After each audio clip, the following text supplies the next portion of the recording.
You can even show them off.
Yeah.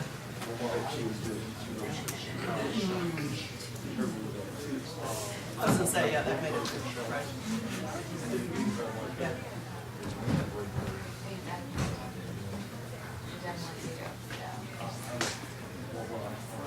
There's a pan on the table over there, the clear one with the black top. Is this your special pan? Or just a pin?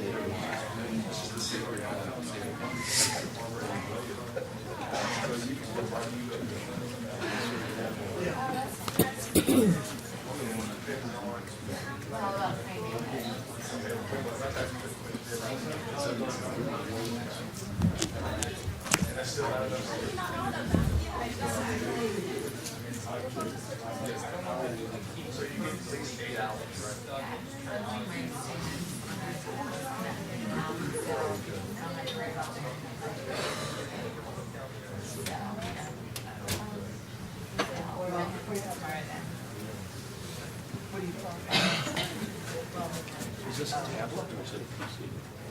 I don't think so. Yes, it's both. Okay. Yeah, it's one of the two in one. It's work.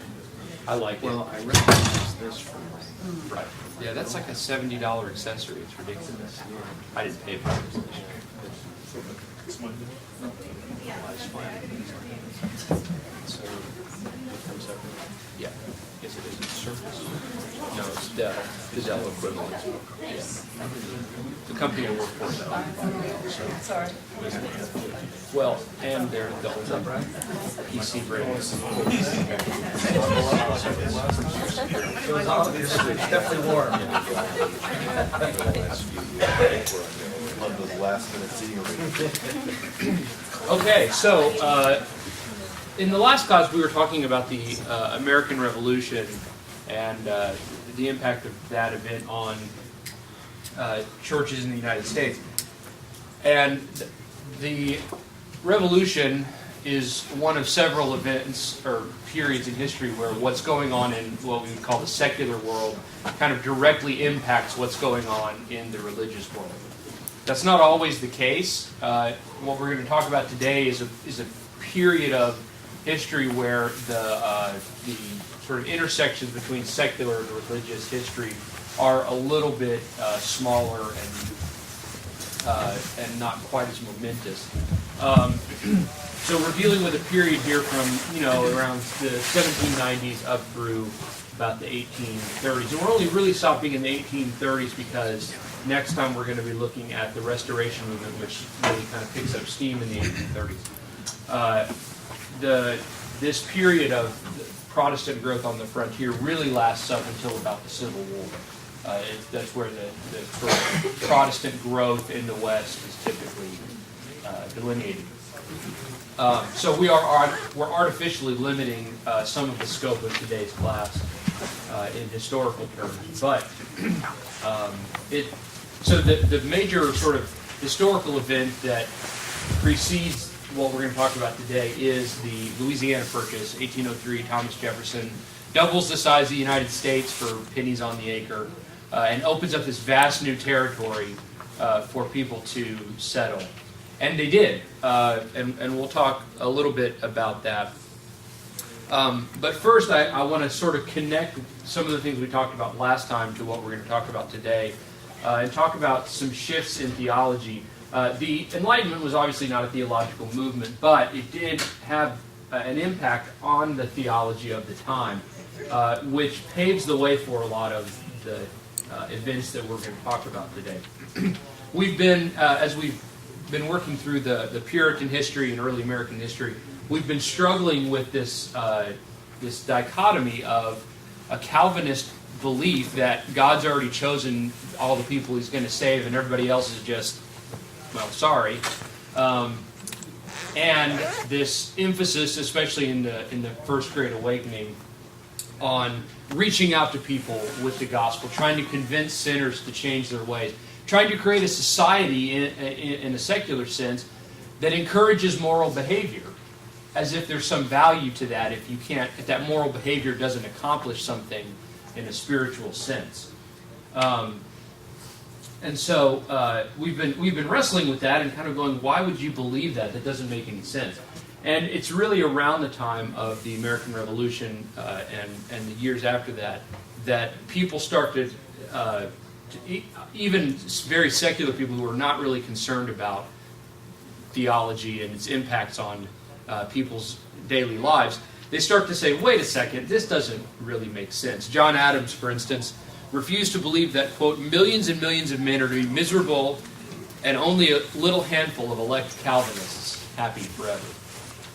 John Adams was not a theologian. He didn't care about it in a really practical sense, but he noticed the problems with that view, which we've also noticed. So the Enlightenment, with its emphasis on human reason and the ability of humans to improve their own condition in the world, kind of flies in the face of a Calvinistic worldview that man is totally helpless, and we're totally dependent on God for everything from salvation to the way we run our government.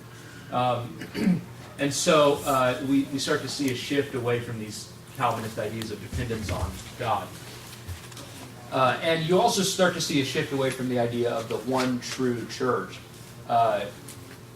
Brief aside, you can sort of track the history of divisions in denominations in the church on kind of their general viewpoint. Before the Enlightenment, before the Reformation, sorry, getting my periods confused. Before the Reformation, the only way you could split off from the Catholic Church and have some kind of claim to legitimacy was to claim primacy. That my group goes all the way back to the beginning. That was the claim of the Eastern Orthodox Church and other early Orthodox churches, Egyptian Orthodox. No, we're the ones that all go all the way back to the Apostolic Age. That was how you proved that your ideas were right and your group was legitimate.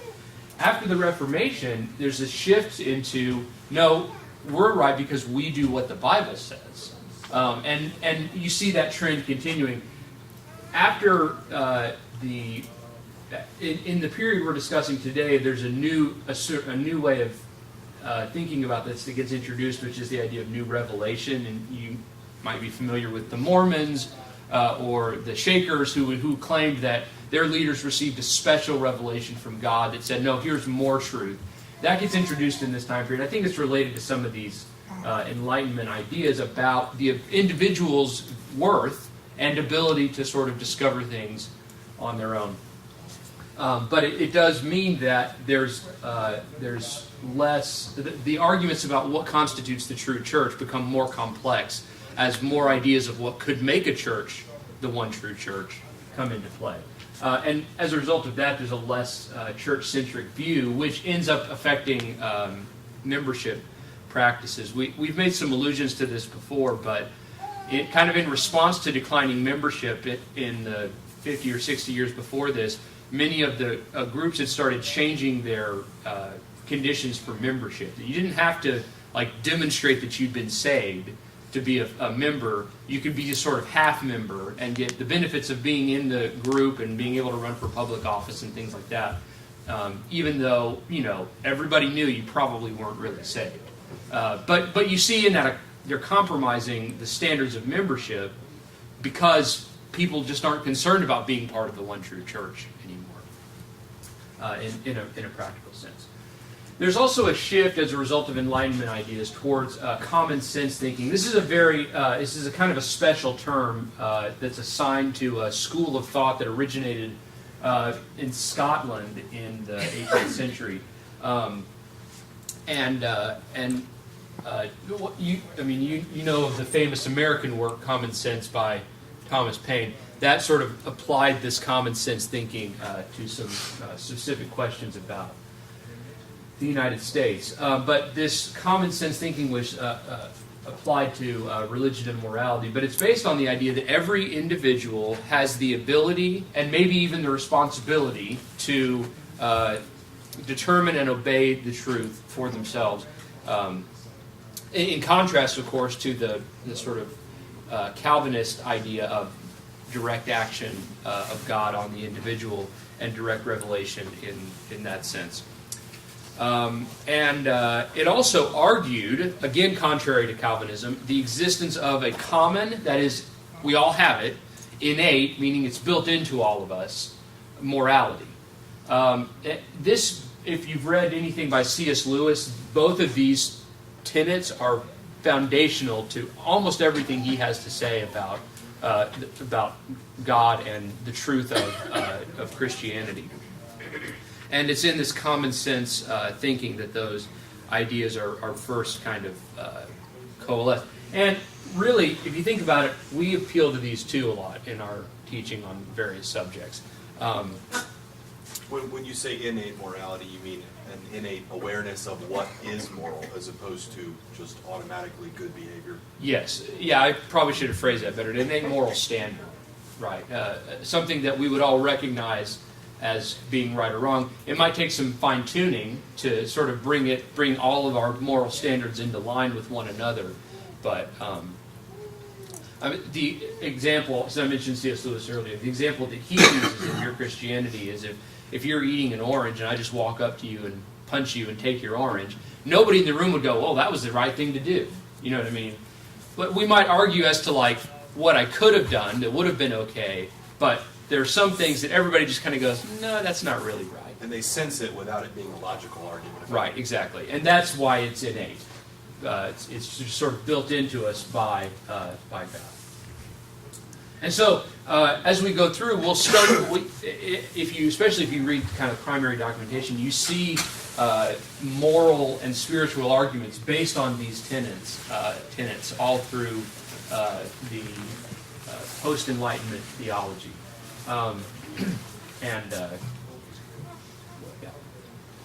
Excuse me. And so they become the reason that this is so important, both religiously and socially, for American history, is that we don't really think about it in these terms anymore because we're downstream of this event. But in establishing the First Amendment, the separation of church and state, the American founders had effectively, at least in the view of most people at the time, deleted the moral foundation of society. Right? So the moral foundation of society before the American experiment began was the church, not the Bible, the church. The church as the arbiter of right and wrong and the explainer of the Bible and all. And so if you say there is no state church, there is no one to whom the state says, okay, tell us what we're supposed to do, what's right and wrong. If you remove that, which the founders did, what's your society going to be based on? How are the people going to determine what's right and wrong apart from just laws that sort of enforce moral behavior but don't actually change morality? And the founders understood that. They understood that laws didn't affect morals, only behavior. And so, into the breach steps this Enlightenment idea of common sense thinking applied to religion and moral behavior to say, no, there is a foundation for it. It's built into us as humans by God, and all we have to do is foster that, water it, help it to grow, and our society will be okay. And to their credit, it kind of worked for a long time. And even today, I don't think we're any worse off in a sort of social sense and a national moral sense than countries that retained that official foundation for moral behavior. Yes. Question. Can you say a little bit more about where maybe that came from then?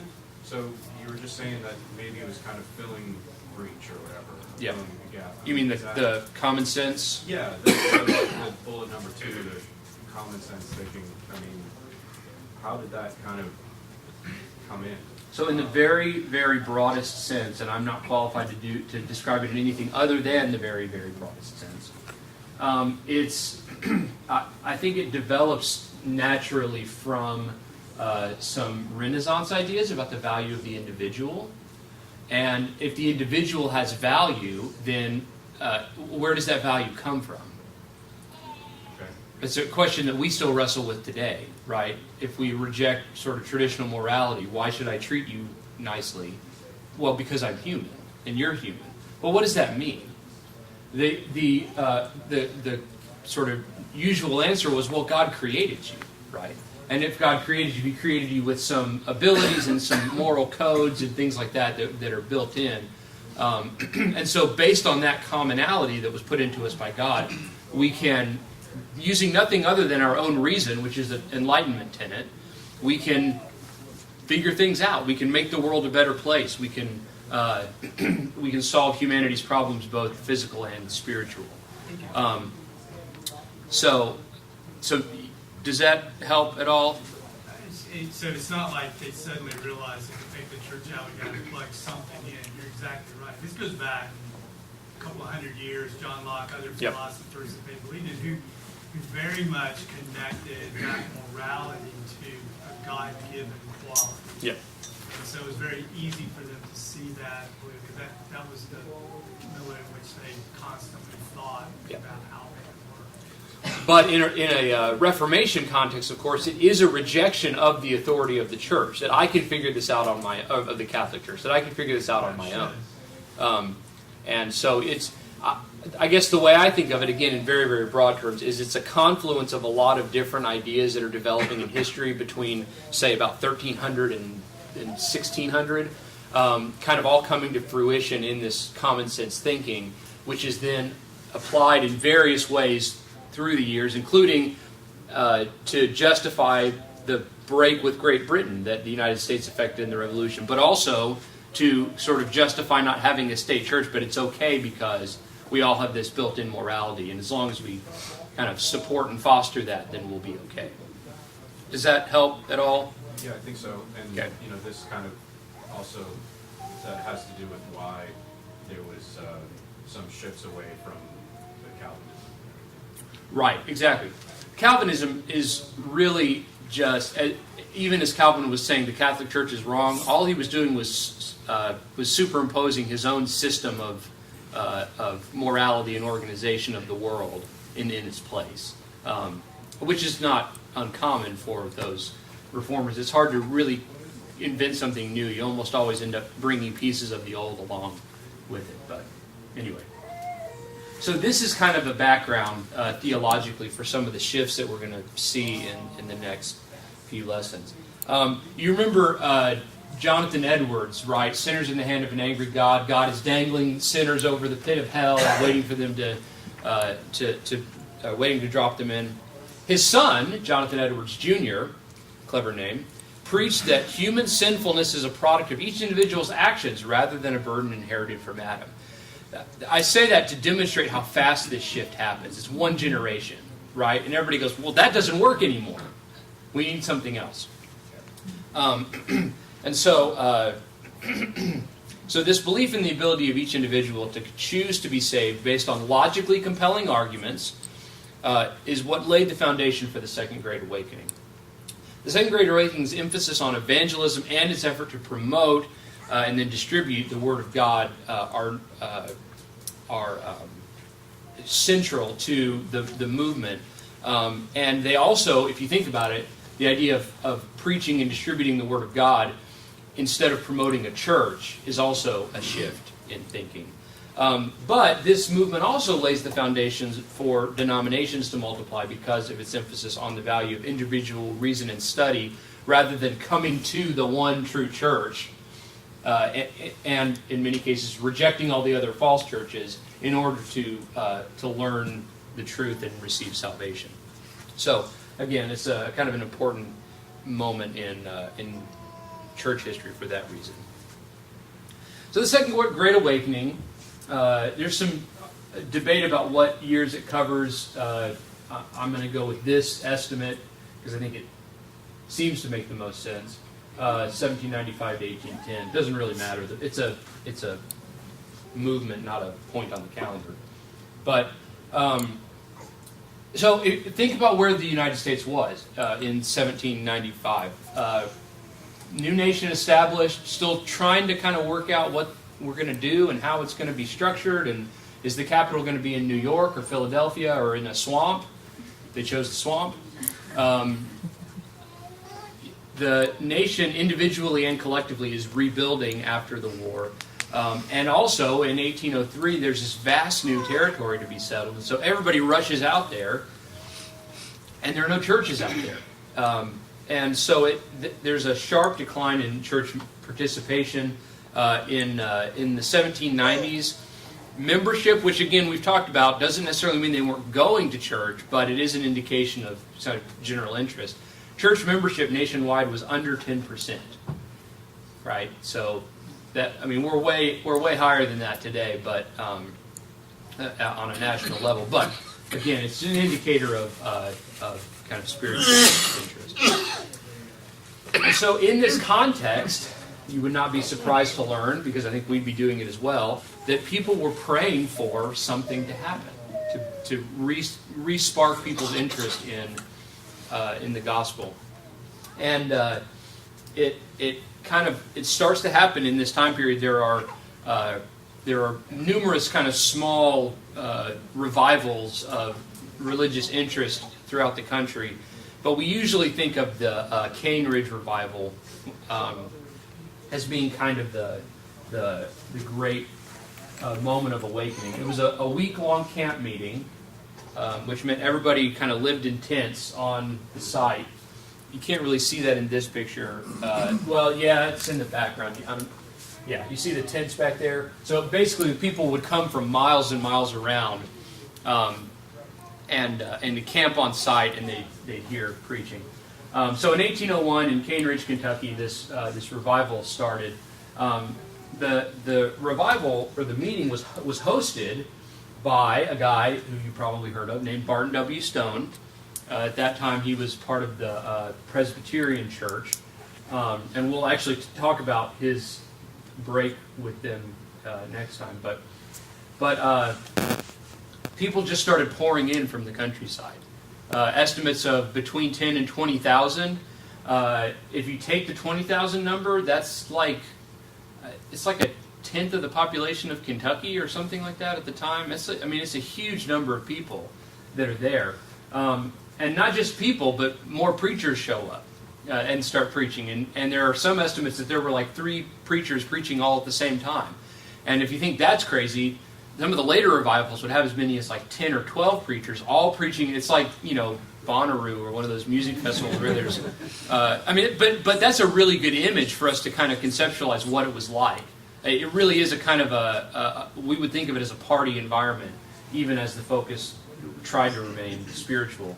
But it was also preachers from lots of different denominations that showed up. Now, in the early days, and it really this trend kind of continues, though broadened slightly, when there were preachers from other denominations, they tended to be a very narrow theological band that they were pulled from. So if you look at what the Presbyterians and the Baptists and the Methodists believed at the time, they're not nearly as far apart as they are now. They're pretty close together.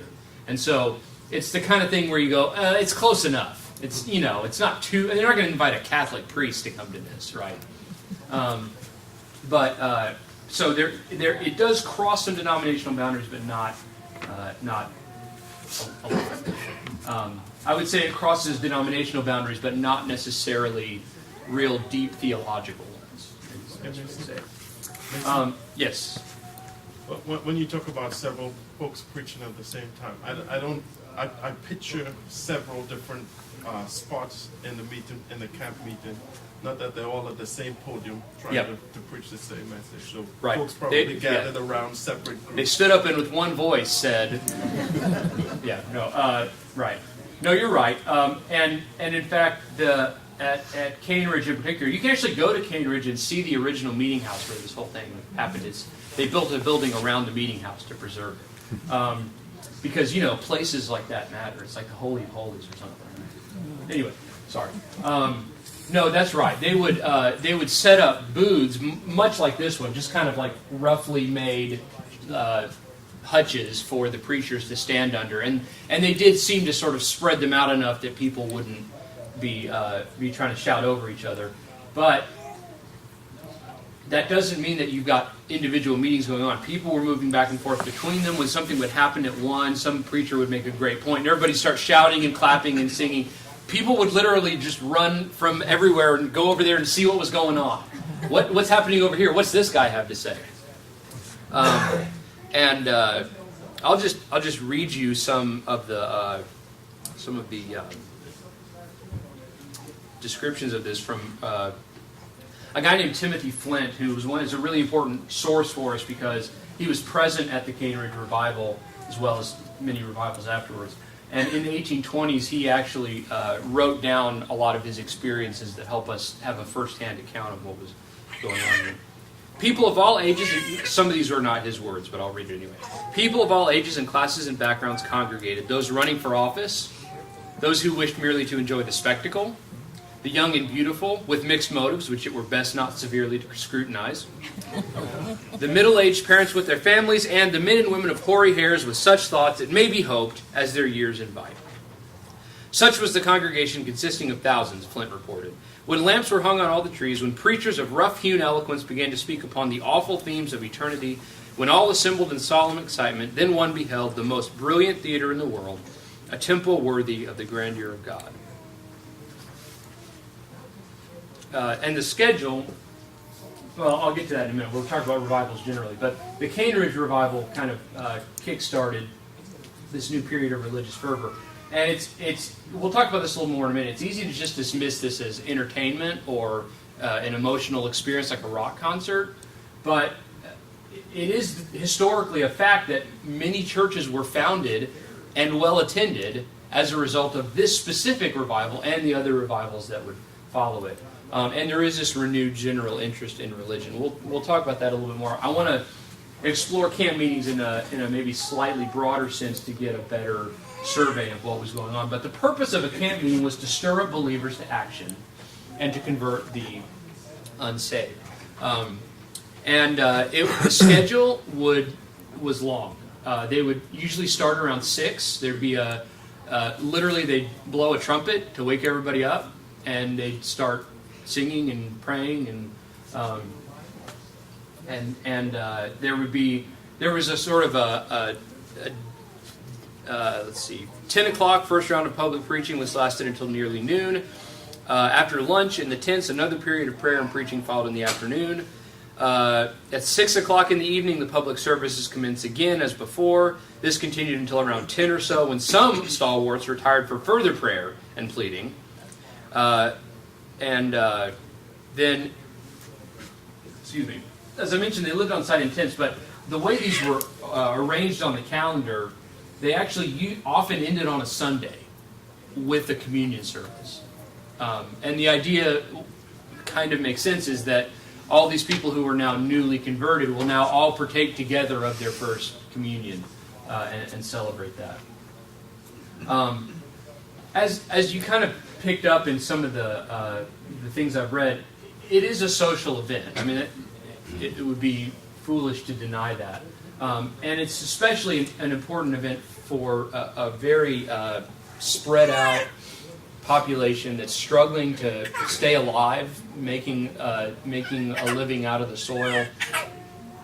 And when that's your life, you don't have time to socialize. And so an event like this is an opportunity to see literally thousands of people, right? And you can imagine if you had to live in the middle of nowhere, struggling to stay alive, how great it would be to go just for a week and be with thousands of people, especially if you felt you had a common interest with them in things that really mattered, spiritual things, and that you were participating together in this great salvation and fellowship. I mean, it would be a wonderful thing, but there is still that social element to it. Yes. So for a lot of the people that had been would be born on the frontier and would spend their whole life there, they would see more people in one day or one week at this event that they would see all of the rest of their lives combined. Yep. That's right. And so yeah, there is this social. I almost said social element. There's a social element to it, but that I don't think we should let that sort of undercut the spiritual significance for the individual of an event like this. As I've mentioned already, these meetings did cross some denominational boundaries, and there is some significance to that, mostly because, we'll talk about this next time,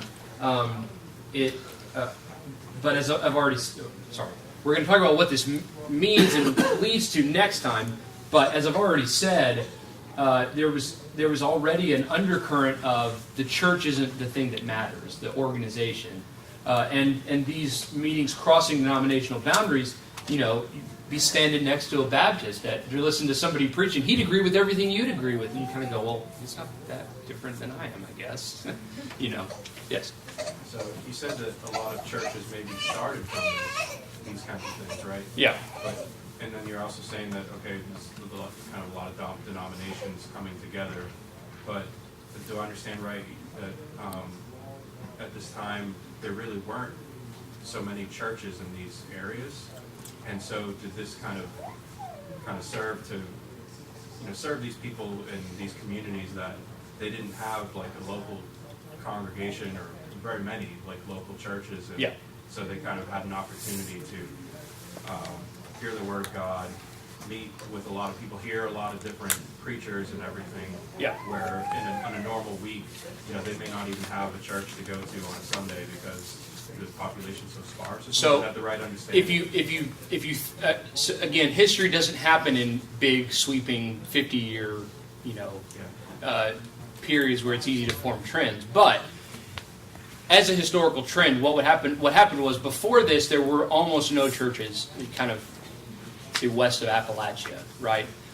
After this there were, because as a result of these meetings new churches would be founded.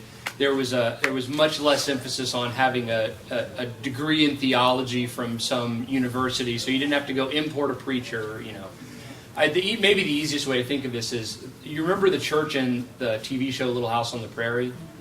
That church would almost certainly have been started as a result of a revival. That just kind of put it in television terms, because that's what we all speak in 21st century America. That's how that church would have started. Yes, Yo. So you mentioned there are another cross-denomination...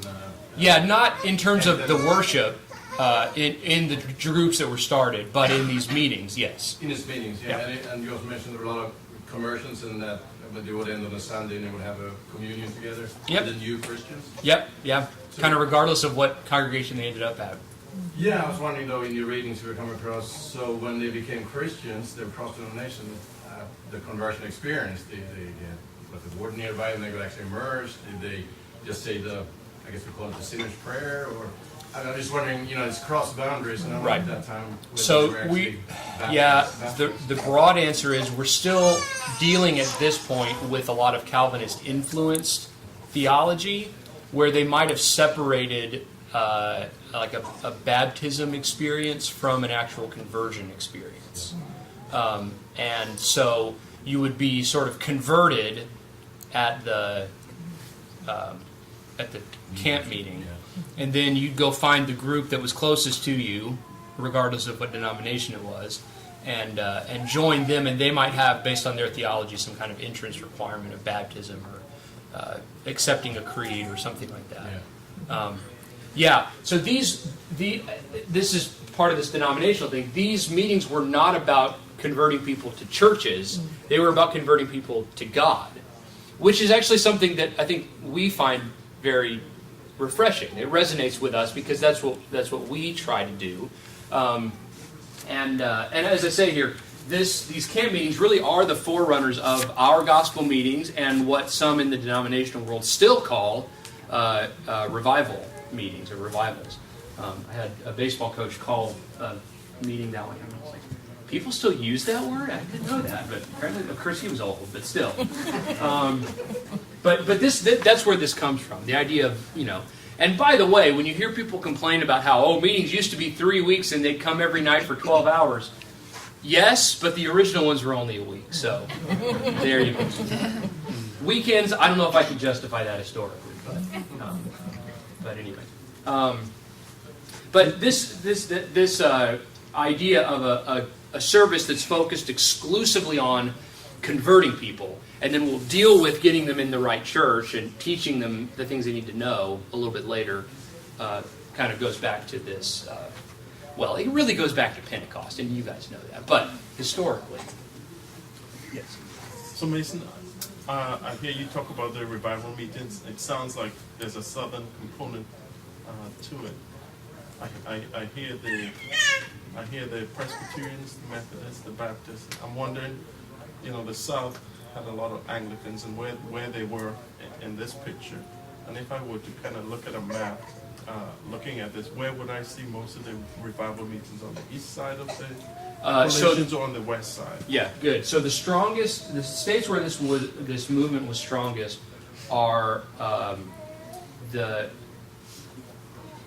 it's like the Cumberland, Ohio region, right? So I've got a list and another quote from that guy that I'll get to in a second, but yeah, it's like Tennessee, Kentucky, Ohio, Illinois, Indiana, Missouri, that kind of region is where these revival meetings happen most frequently. But they go as far away as Texas and Maine. I mean, it's kind of a trend in religious experience, and it's not just limited to what we might kind of think of as sort of today as mainstream, denominational groups. I mean, the Catholics had their own version of this that was very instrumental in the growth that they experienced at this time. And there are even records of like Congregationalists doing similar kinds of things in New England. So, yeah, I mean, the sort of the center of this movement was in that Cumberland, Ohio region, but it really did it was a nationwide movement, in at least in terms of those events happening. Yes. Would it be sort of safe to say that these were happening in areas that were newly settled, where there weren't existing? Right. I mean, they just weren't there prior Yes. to this because there weren't a lot of people there. So they get there, they kind of establish, okay, we can kind of live now. We kind of have like a way to eat or whatever. Now let's go about the other cultural things. What are we going to do about church? Oh, Yeah. here's this thing, and this happens, and then even how do we account for who's saved or not? Those, and this may be dealt with on Wednesday, but these people who were leading these wrestled through Yes. those things in the years after this too. Would that be accurate? Yes, I wouldn't say that anybody kind of sat down and said, okay, now I can stay alive, I'm going to think about religion. But yeah, again, in these kind of broad 50-year But swaths. they didn't have that established culture. That's right. Because they They had didn't, just gotten yeah, there. specifically they didn't have any They established had churches. left something. Right. And were doing something different. Yeah, and there is even some indication that they left it intentionally. That one of the things they were fed up with back east was the churches and their sort of, as they saw them, restrictive ideas. But yeah, that's probably right. I've got two hands at the same time. Let's go in the back, McKenna. I saw that you ended the period at 1810, so I was wondering if part of the reason that these revivals ended up in those specific areas is because the rest of the country would have been like caught up in the war of 1810 and other things like that, and so they weren't necessarily focused on these things like they had. So the 1895 to 1810 time period is the time period, time period brackets that are put on the Second Great Awakening at its kind of peak, right? But the effects of this, as we'll see, go well beyond this time period. And the sort of renewed religious interest that it creates sustains even through the War of 1812 and all the other, historical events that are going on at the time period. So that kind of real short time period is really just when the camp meetings and the societies we'll talk about in a minute really kind of flourished. But it's like World War II. Yeah, it ended in 1945, but the effects of it, carried on for a long time. Yes. This is kind of a side point, but we're talking about like people kind of outside of established religion and communities. Something I grew up with in the Midwest was home churches, which I had never heard of until I moved out there. And I was just wondering, if we have a historical trend for that happening, because that is the ultimate rejection of traditionalist church. Would home churches have started in a situation like this, or are people still tied to the idea of I need to go to a church building on Sundays? Do you have any idea where that movement starts? No. I can do some research. I don't actually know exactly what you mean by home churches, but do you just mean churches that meet in people's homes and have no kind of denominational affiliation? Yeah, I've been to churches of Christ that have a smaller number of people than I've seen gathered in a home, and it's a choice that they've made as a group. So. Yeah, I don't know. I'd have to look into that. Danny. Just in reading about Abraham Lincoln. He was a boy growing up in this time period on the frontier, and that feeling that these frontiersmen, it was a special thing, that this experiment, that this great opportunity was there. So in just reading some of the things that he felt and growing up, you get very much this feel when they're kind of coming together like that. So it was part of, you've indicated, is this frontier, being out on the frontier, creating this new country. Yeah. Lindsay, I was thinking about what you said. I wouldn't characterize it so much as the people going west and then reaching back and bringing religion to them. It's the other way around. I think they go out west and the church, the religion chases them. I think maybe that might be the better way to characterize it. Yeah. Okay, so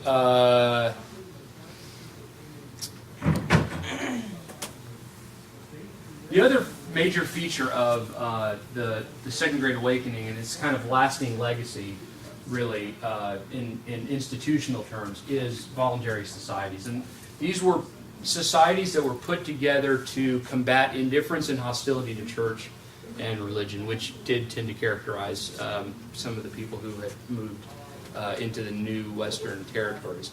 And they are funded by voluntary donations from churches and individuals, which, if you think about it, they had to be, because the government wasn't going to pay for this kind of stuff, right? Separation of church and state. Where's the money? Where's it going to come from? It's going to come from individuals and from churches as well. So into that vacuum of support steps not only individuals and churches contributing to this, but then societies organizing to sort of accomplish specific tasks that were related. And it's actually kind of entertaining to read some of the lists of the various societies and their goals, but they were trying, the ultimate goal of each of them, whatever their specific task, self-appointed task was, their goal was to emphasize religion and morality. They did that through providing Bibles for free. You read about that in the reading, the American Bible Society, which is still around. By emphasizing moral behavior, the American Society for the Promotion of Temperance. Don't drink, and therefore be a more moral person. There are a lot of religiously affiliated schools that are started at this time. I put the ones on here that are most likely to show up in the bottom third of the NCAA tournament bracket, so you might recognize them. But these schools are all still around, but they were many of them were founded in this period, and many of them were helped by this Society for the Promotion of Collegiate and Theological Education.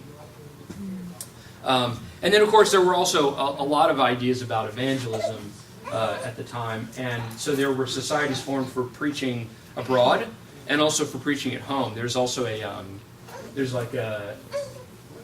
think it's like the American Home Missionary Society or something like that. That it was focused on training and funding men to go preach in various places. And so, again, we're dealing here with an attempt to fill the vacuum that's left by not having a state church, right? How are we going to promote moral behavior, which we all understand, at least at this time period they all understood, we've abandoned it since then, but which we all understand is the foundation of a functioning society, this moral action of the individual. Have to have that for the society to function. How are we going to provide that? We're going to preach to people, but we're also going to make it easier for them to understand how they need to live. So we're going to provide them very short and simple tracts that they can read on their own time about various moral and spiritual subjects so that they can learn how to behave. And we're just going to hand them out as we walk around. The American Tract Society is interesting. They discovered when they were founded that they could print these tracts that they wanted to produce for 1 penny. And while the cliche is still true that a penny doesn't buy what it used to, that's still cheap, even in 1837. And so the society decided, we'll give them away if we have to get them to people. Like, we're just going to just distribute these. And their hope, they actually stated it this way, we hope that people won't throw these away, that they'll hold on to them for generations, and they'll be read and reread over and over, so that, generations of people can progress to a better understanding of God's will for them. That kind of idealism is totally characteristic of these societies. And the result of that is, as I say here, a tamed rationalism that stops short of Jeffersonian deism, which was basically like, yeah, morals, but other than that, God doesn't really matter all that much. It stopped short of that while abandoning the integrity of the church to the government, while still achieving social progress and civilization. In other words, people behaved like they ought to behave in a civilized society, even though the church wasn't underpinning the government. Yes. Just a comment, and you've said this a few times about stepping into the breach left by something that came before. If you go all the way back to Pentecost, though, and if you go back even to what Paul writes in Romans 1 and Psalms, God puts within us a desire. And the example that you have of the apostles' doctrine, you tries to go for that. It really started when false teachers step in and try and fill that void of saying, okay, you don't want to study God's Word, great, come to church, we'll take care of you. That's right. And the Reformation then rebels against the Catholicism and the Restoration. These voids that happen in history still all go back to the one great void, which is if you're not going to have God in your life, you can fill it up with lots of other things. Yeah. And so these voids in history that we find are really only temporary voids. Right. And I mean, I hope you see in all of this that what people are trying to do is they wouldn't have viewed it in this way, and I maybe shouldn't even say it this way, but they were trying to find another way to do what the Bible tells them how to do, right? That's not really fair, because there's a lot of kind of cultural